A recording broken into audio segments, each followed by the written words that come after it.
नमस्कार, जय श्री कृष्णा। आसोला ज्ञान यूट्यूब चैनल में आप सभी का स्वागत है। फ्रेंड्स, आज हम आपको एक किसान की कहानी सुनाएंगे, अनमोल जीवन शिक्षाप्रद कहानी। गांव में एक किसान रहता था। किसान बहुत ही दुखी था क्योंकि उसकी सारी फसल बर्बाद हो गई थी। किसान ने कर्ज जमींदार से लिया था। अब उसे डर था कि घर का खर्च और कर्ज अब कैसे अदा होगा, कैसे मैं चुकाऊंगा। वो रोते हुए घर जा रहा था और मन में सोच रहा था, एक बार परिवार से मिल लूं, फिर आत्महत्या कर लूं, क्योंकि जमींदार को ब्याज के साथ कर्ज देना था। अब कोई उम्मीद नहीं। घर पहुंचकर पत्नी और अपने दोनों बच्चों से मिलकर किसान फिर खेत की ओर चल पड़ा।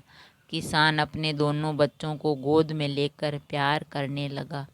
दोनों बेटियां पिता के गले लग गई। छोटी बेटी 5 साल की और बड़ी बेटी 12 साल की थी। बड़ी बेटी बोली, पिताजी, आपकी आंखों में आंसू कैसे हैं? कुछ नहीं बिटिया, अब मैं जा रहा हूँ।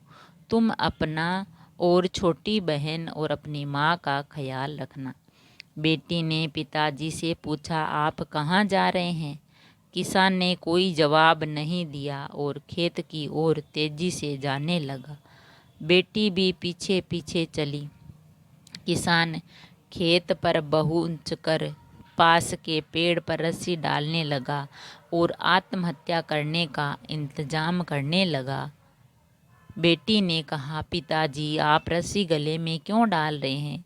इससे आपका दर्द होगा, फिर अपनी परेशानी होगी और मैं भी। याद है पिछली बार जब आपको बुखार था, हम सब कितना परेशान थे। बेटी, तुम जाओ यहाँ से, मैं नहीं आ रहा। पर क्यों पिताजी? आप हम सबको छोड़कर क्यों जाना चाहते हैं? बिटिया, सारी फसल खराब हो गई। जमींदार को कर्ज कैसे अदा करें और तुम सबका कर्ज कैसे छुटाएं? अच्छा पिताजी, ये बात है। इतनी छोटी सी बात पर आप हम सबको छोड़कर चले जाएंगे। आप सोचा है कि हम लोगों का क्या होगा? स्कूल में टीचर बताती है कि हमें हर मुसीबत का सामना निडर होकर करना चाहिए। हर समस्या का समाधान हो सकता है। जीवन अनमोल है। आप मेरे बहादुर पिताजी हैं। चलो, आप घर चलो। पिताजी, हमें गोदी में लीजिए। आपके पीछे आते समय मैं देखती, मेरे पैर में कांटा पड़ गया, दर्द हो रहा है। किसान ने तुरंत बिटिया के पैर से कांटा निकाला और गोदी में बेटी को लेकर घर की ओर चल दिया। तो फ्रेंड्स, इस कहानी से हमें ये शिक्षा मिलती है कि हमें कठिन परिस्थितियों में भी धैर्य और साहस बनाए रखना चाहिए, तभी हमारा जीवन अनमोल है। तो जीवन का मूल्य हमें समझना चाहिए।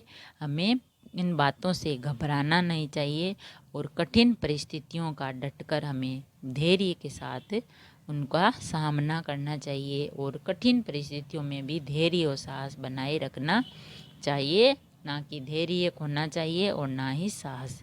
इन आप दोनों चीज़ों को बनाए रखना चाहिए। और अगर आपके सामने कठिन से कठिन आ गई परिस्थिति, तो भी अपने धैर्य और साहस को कभी नहीं खोना चाहिए।